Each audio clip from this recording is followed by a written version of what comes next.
My mom walked into my house and said, "You have a spare room, so I'm moving in." I laughed, thinking she was joking, until she showed up with movers. What my husband said next made her scream. I never thought I'd have to fight back against my own mother, but she left me no choice. One day, she came into my house, looked around like she was checking out a hotel, and casually said, "You have an extra room, so I'm moving in." I laughed because I thought she was kidding. She wasn't. The truth is, my mom was never the loving, caring type. When I was growing up, she made it clear she didn't really want kids. She had me and my sister because she thought it was what women were supposed to do. Once we were old enough to take care of ourselves, she made sure we knew we were a burden. At 16, I had a job. At 17, I was paying rent to live in her house. At 18, she told me to leave because her house wasn't a charity, so I left. I worked hard, got through college with scholarships, and built a stable life. I married a wonderful man, and we bought a house together. For the first time, I had peace. No yelling, no mind games, no walking on eggshells. Just peace, until my mom decided to crash back into my life. When she said she was moving in, I laughed, but she was serious. "I'm not joking," she said. "That room is empty, and I need a place to stay. It makes sense." I said no, but she didn't listen. "Of course you'll let me stay. You're my daughter. You owe me." I didn't owe her anything. I told her no again, but she kept talking over me like my opinion didn't matter. She said her landlord was raising the rent. She was tired of working, and it was time for her kids to take care of her. She acted like it was already decided. I told her, "Not happening." She called me ungrateful and stormed out. I thought that was the end of it, but a week later, a moving truck pulled into my driveway. At first, I didn't understand what was happening. I heard the truck, looked outside, and there she was telling movers what to do like she owned the place.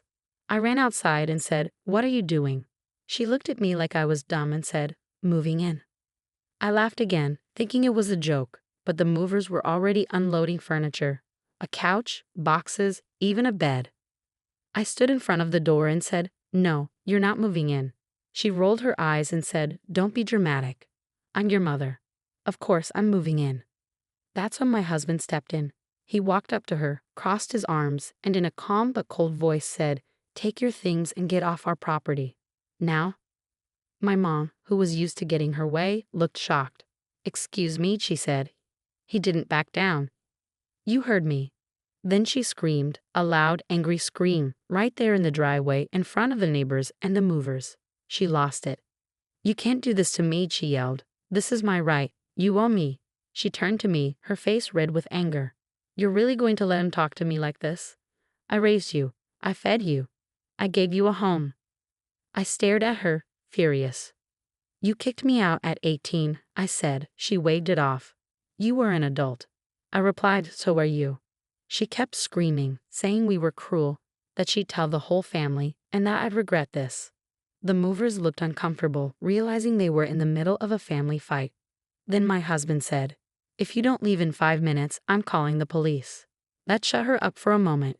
She stood there, breathing hard, fists clenched. Then, without another word, she turned around, stomped to her car, and drove off, leaving the movers confused. I don't know what she expected, that she could just decide to move in and I'd let her, that she could take over my life after all these years. But it wasn't over. The next day, the calls and texts started from relatives with threats and accusations. That's when I realized this wasn't just about her being pushy. It was a full-on war. I thought she'd throw her tantrum and give up. I was wrong. The next morning, I woke up to 27 missed calls from my sister, my aunt, and cousins. I groaned, knowing what it was about. Then I saw the texts. "How could you kick your own mother out? You're a terrible daughter. She did so much for you, and this is how you repay her. She's your mother. What kind of person are you?" I sat up in bed, my heart racing. What was she telling them? My sister called and yelled. She told everyone you kicked her out with nowhere to go. She said her landlord evicted her, and you and your husband threw her out with all her stuff. She's staying with Aunt Maria, crying about how cruel you are. I was furious. "That's not what happened," I said. My sister snapped, "I know, but half the family thinks you're the villain now." Of course, she was playing the victim. She'd always twisted the truth to make herself look innocent and everyone else look bad. And it worked. Family members started blocking me on social media. Even some coworkers acted strange. When I asked around, I found out she called my job. I couldn't believe it. She called my workplace, told them she was my mother, that she was homeless, and that I'd abandoned her. She said she was worried about my moral character and wanted to warn them about me. I was shaking. This wasn't just a family fight anymore. She was trying to ruin my life. I sat on the couch, staring at my phone, my hands trembling. My husband sat beside me, quiet for a while. Then he asked, "What do you want to do?" That's when I realized something. My whole life, I had always been reacting to her. She would do something terrible, and I would handle it. But not this time. This time I was going to act first, and she wouldn't see it coming. She wanted a fight. Fine. I'd give her one. First, I had to stop her lies. I called my job, talked to HR, and explained everything. How my mom had made up a sad story to make me look bad. Luckily, they believed me, but they warned me to be careful. That's when I knew she wasn't going to stop. Over the next few days, things got worse. My mom wasn't just ruining my reputation. She was trying to take over my life. First, I got a notice from my bank. Someone had tried to access my account using my old name and security questions, things only she would know.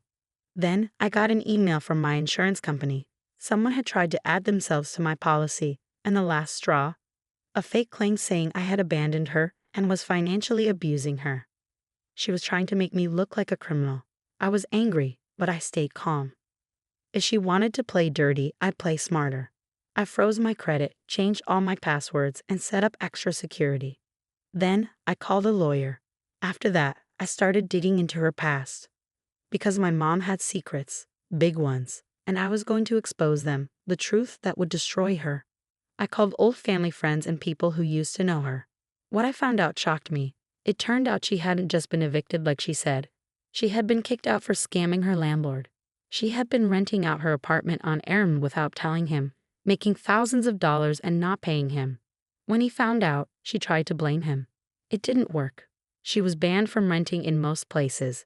That's why she tried to move in with me. She had nowhere else to go. But it got worse. I also found out she had stolen money from my grandmother before she died, money meant for medical bills. She spent it on vacations. That's why most of the family didn't talk to her. She was a liar, a cheat, and a thief. And I had proof. Now it was my turn to expose her. I set a trap, and she walked right into it. I waited for her next move. I knew she couldn't resist trying to get more from me. Sure enough, a few days later, she called my lawyer, saying she was entitled to my money and that I had to let her live with me because of some fake legal rule. My lawyer shut her down. But I wasn't done. I gathered all the evidence, the eviction, the scams, the stolen money. Then I did what she didn't expect. I sent it to the whole family. And I didn't stop there. I sent it to her landlord, the bank she owed money to, and even the police, because some of what she did was very illegal. The fallout was instant. The family turned on her. All the relatives who had been attacking me went quiet. Some even apologized. Her landlord sued her. The bank started an investigation. And the best part, the police were looking into the money she stole from my grandmother. The last I heard, she was desperate, trying to find someone to take her in. But no one wanted her. She had burned every bridge. As for me, I finally had peace. I thought she would fight back, tell more lies, and play the victim like she always did. But I didn't realize how quickly people would turn on her. Once the truth came out, everyone abandoned her. No one defended her anymore. She tried to fix things. She called my sister, my aunt, and even distant cousins, saying I was the liar and I was trying to ruin her life. No one believed her. She went to Aunt Maria, the one person who had taken her in after I kicked her out, and begged to stay. Aunt Maria threw her out. She had only helped because she thought my mom was just a struggling woman. But when she found out my mom had been stealing from her, she snapped. She threw my mom's bags on the lawn and slammed the door. Just like that, my mom was homeless. Karma hit her harder than I ever could. But the best part, it wasn't even me who finished her, it was the law. A few weeks later, I got a call from a detective. The police were looking into my mom's finances, especially the money she stole from my grandmother. And guess what? She had warrants for her arrest. She had done other scams, small frauds, bad checks, even stealing someone's identity. I didn't know, but I wasn't surprised. With all the evidence I gave them, they had enough to arrest her. The day she was arrested, I got a text from a cousin. Your mom just got arrested at a gas station. I stared at my phone for a long time. Then I smiled. The aftermath and why I don't feel bad. She tried to ruin my life. She tried to take over my house. She tried to destroy my reputation. She tried to steal from me. And in the end, she lost everything.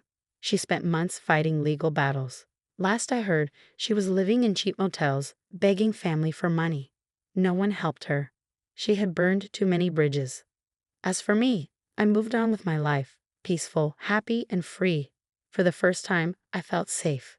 The person who had made my life miserable was finally facing the consequences of her actions. And I didn't feel guilty, not even a little.